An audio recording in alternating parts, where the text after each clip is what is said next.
사소한 악이 우리의 영혼을 잠식할 때. 안녕하세요, 책과 신앙입니다.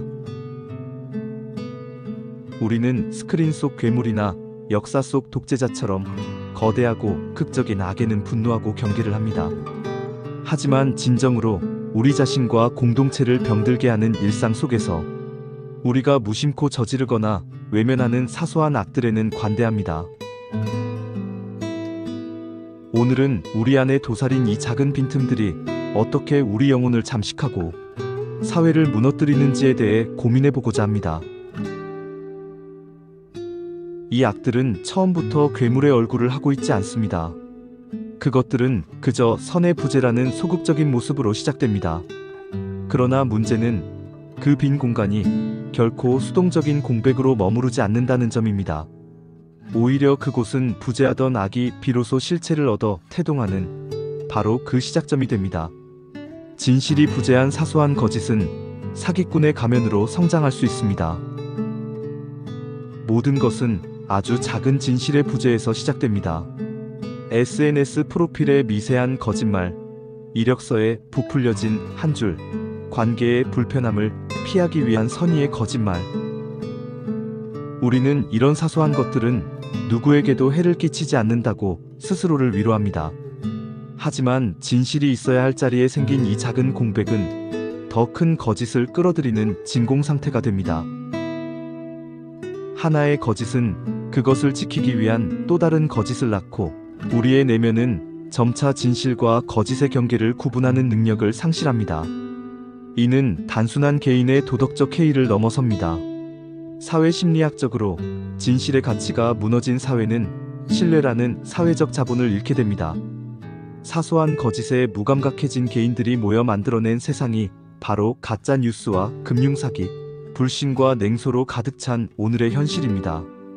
우리가 외면한 진실의 작은 빈틈이 결국 사회 전체를 속이는 적극적 사기의 토양이 된 것입니다. 사랑이 부재한 자리에 무관심이 자라 혐오의 성벽을 쌓아 올립니다. 신학적으로 사랑의 가장 큰 적은 증오가 아니라 무관심입니다. 우리는 누군가를 적극적으로 미워하지는 않더라도 그의 고통에 눈 감고 그의 존재에 무관심하기는 너무나 쉽습니다. 직장 내에서 소외된 동료, 온라인상의 악플에 시달리는 익명의 피해자, 도움이 필요한 이웃을 보면서도 우리는 내가 나설 일이 아니야라며 사랑이 있어야 할 자리를 비워둡니다. 사랑이 부재하는 빈 공간은 우리를 안전한 우리와 상관없는 타인으로 분리시키는 벽의 첩벽돌이 됩니다.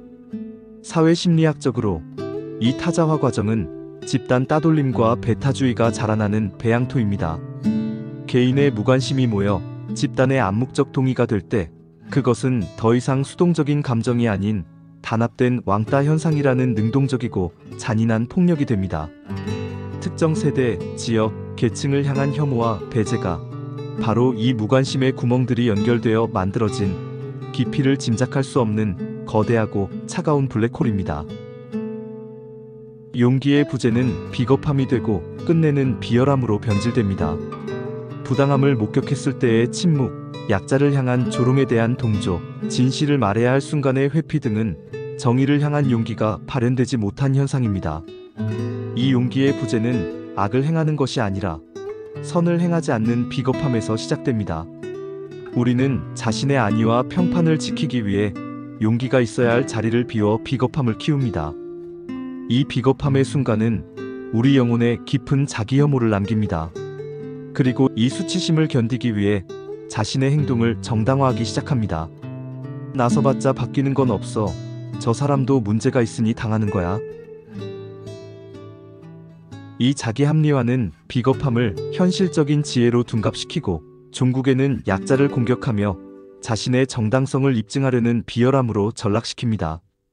침묵하던 방관자가 가장 악랄한 공격자가 되는 심리적 기제가 바로 여기에 있습니다. 우리의 비겁했던 순간이 훗날 가장 비열한 얼굴로 우리를 정당화하고 있을지 모릅니다. 우리는 무엇을 선택해야 할까요? 빈틈을 채울 것인가? 방치할 것인가 하는 질문이 남네요. 우리가 마주한 위기는 거대한 악당의 출현이 아니라 우리 각자의 내면에서 벌어지는 이 사소한 부재들과의 싸움입니다. 진실과 사랑과 용기의 창문이 깨진 채 방치될 때 우리의 영혼과 사회는 황폐해질 수밖에 없습니다. 이제 변화할 때입니다. 변화는 거창한 구호가 아닌 바로 지금 우리 앞에 가장 사소한 선택에서 시작됩니다. 선한 사람이 되는 것은 단 한 번의 행동으로 결정되지 않습니다. 대머리 논증이 증명하듯이 머리카락 한 올 빠진다고 대머리가 되지 않습니다. 우리의 정체성은 매일의 작은 선택이 쌓여 완성됩니다. 우리가 의식적으로 쌓아 올리는 작은 선행들이 모여 양적 변화가 충분할 때 그 작은 선행들은 질적 변화를 일으키는 마지막 볏짚 효과처럼 긍정적 전환의 임계점을 만들어내고 예측 가능한 선행의 연쇄 반응인 도미노 효과를 일으킬 것입니다. 반대로 우리는 작은 빈틈의 무서움을 반드시 기억해야 합니다. 진실과 사랑, 용기의 부재는 결코 비어있는 상태로 머무르지 않는다는 것을 말입니다. 그 빈 곳이야말로 악의 실제화가 시작되는 지점이며 그 작은 균열에서 시작된 혼돈은 통제 불가능한 나비 효과가 되어 우리의 공동체를 예측할 수 없는 파괴로 이끌 수 있습니다. 그러므로 우리는 다시 한번 스스로에게 물어야 합니다. 우리는 선의 도미노를 일으키는 첫 블록을 세울 것인가? 아니면 우리 안의 빈틈에서 혼돈의 나비가 날아오르도록 방치할 것인가? 우리 자신을 구원하고 더 나은 세상을 만드는 아주 중요한 길은 바로 지금 이 순간의 사소한 선택에 의해 갈릴 수 있습니다. 책과 신앙이었습니다. 영상 시청해주셔서 감사합니다.